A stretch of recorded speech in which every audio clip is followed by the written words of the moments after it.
Welcome back. Today in the playoff history series, we are discussing the Nashville Predators.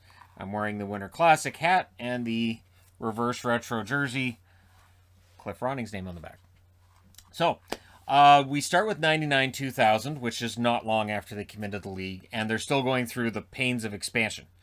28-47-7, no playoffs. Cliff Roning is their leading scorer. 82 games, 26 goals, 36 assists for 62 points. 2000-2001, the record gets better. This, of course, is with Barry Trotz as coach, right? 34-36, 9-3. And Barry Trotz, at this point, is becoming known for getting more out of the team than he should. The roster's not very good, but Cliff Roning's still the leading scorer in 80 games, 19 goals, 43 assists, 62 points. So close to 500, and their leading scorer at 62 points. It's about defense and it's about goaltending, which has been the hallmark of the Nashville Predators throughout their existence. 2001-2002, they finished 28-41-13, so they fall back a bit. Still no playoffs, of course. And Cliff Ronning, in 67 games, leads them in scoring with 18 goals, 31 assists for 49 points. 2002-2003, they finished 27-35-13-7, so 27 wins, the lowest number on the board here. And still no playoffs, but David Legwand becomes their leading scorer. 67 games, 17 goals, 31 assists for 48 points. In 2003-2004, the last year before we have a salary cap, Nashville makes the playoffs. They finished 38-29-11-4. They lose in the first round against Detroit in 6. Scotty Walker is their leading scorer. 75 games, 25 goals, 42 assists for 67 points. In 6 playoff games, he ends up recording an assist. So then we have the lockout, takes out the 04-05 season, so we move on to 2005-2006. And in the first year with the salary cap, Nashville does very, very well for themselves, 49-25-8. But in the first round, they lose against San Jose in 5. So great regular season, lots of momentum, and then they just can't get beyond that. And of course, this is around the time where Hamilton would kind of like to have Nashville, but it doesn't happen. 2006-2007, they finished 51-23-8. 51 wins, the highest that they would record for a very long time.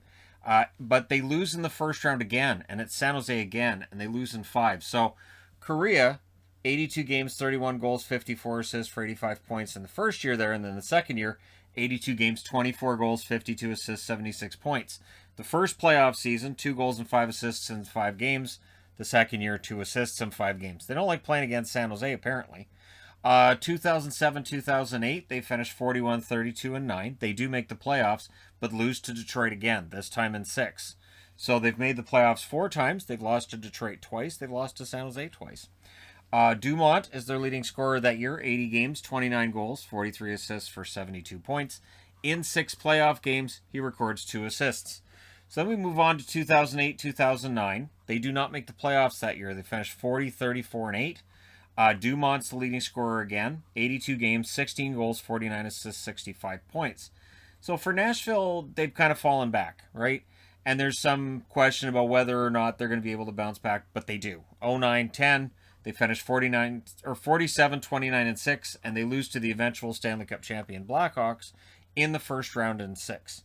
Patrick Hornquist was their leading scorer that year in 80 games, 30 goals, 21 assists, 51 points. He only played 2 of the 6 playoff games, recording 1 assist. So for Nashville, now it's a matter of, okay, so when did they win around here? Not yet, but in 2011 they did. 2010-2011, they finished 44-27-11. They beat Anaheim in the first round in 6 before they lost to the Vancouver Canucks in the second round, also in 6. Sergei Kostitsyn was their leading scorer that year. 77 games, 23 goals, 27 assists, 50 points. In 12 playoff games, he records 5 assists. 2011-2012, they finished 48-26-8. They're in the playoffs, and in the first round, they beat Detroit. They get revenge for these two here.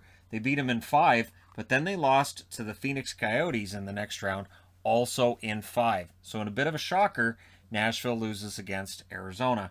At that point, Phoenix. Martin Erat, the leading scorer, and I guess George McPhee paid attention to that. 71 games, 19 goals, 39 assists, 58 points. In 10 playoff games, 1 goal and 3 assists. So 2012-2013, the team falls out of the playoffs again, 16-23-9. So poor record in a lockout shortened season. Shea Weber, their leading scorer that year, 48 games, 9 goals, 19 assists for 28 points. So 2013-2014, again, they missed the playoffs back-to-back years. 38, 32, and 12, so a better record than the year before. Shea Weber's the leading scorer again. In 79 games, 23 goals, 33 assists, and 56 points. Weber's totals are fantastic, but the team, again, the defense is there, the goaltending's there, and it's a matter of being able to score enough goals. 2014-2015, they returned to the playoffs. They finished 47-25-10, but they lost in the first round against the eventual Stanley Cup champion, Chicago Blackhawks, in 6. So that's 2 Stanley Cup runs that the Blackhawks had where they started out against Nashville and won, both times in 6. Philip Forsberg, the leading scorer that year for Nashville, 82 games, 26 goals, 37 assists for 63 points. In 6 playoff games, 4 goals and 2 helpers. So 2015-2016, they make the playoffs again. Their record isn't great, 41, 27, and 14, but in the first round they beat Anaheim in 7. Second round, they lost against San Jose, also in 7. So that's 3 times San Jose's taken them out of the playoffs. Forsberg, leading scorer again, 82 games, 33 goals, 31 assists, 64 points. And in 14 playoff games, he only records 2 goals and 2 assists. So 4 points in 14 games for Forsberg during that playoff run. 2016-2017, famously finishing, I think, 17th overall, 41, 29, and 12, they went on a run. First, they sweep Chicago in the first round, which shocked everybody. Second round, like beating Chicago was one thing, but sweeping them was another. 2016-2017 in round 2, they beat St. Louis in 6. And then in the conference final, they beat Anaheim in 6. So they became like the ultimate underdogs. Everybody, myself included, kind of rooting for them, unless you're a Penguins fan.